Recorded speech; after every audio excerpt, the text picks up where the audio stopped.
आज मंत्रिमंडळाने ICC world cup मध्ये भारतीय महिलांच्या चमूने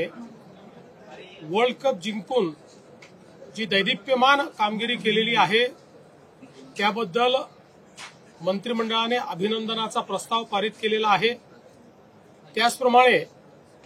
आपल्या महाराष्ट्रातल्या 3 खेळाडू ज्याच्यामध्ये स्मृती मानधना आहे,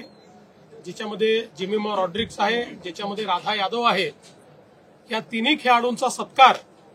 हा राज्य सरकारच्या वतीनं केला जाईल आणि आपल्या धोरणानुसार त्यांना कॅश प्राइज देखील त्या ठिकाणी दिलं जाईल आणि सर्व परीने त्यांनी जो काही या ठिकाणी भारताची मान उंच केलेली आहे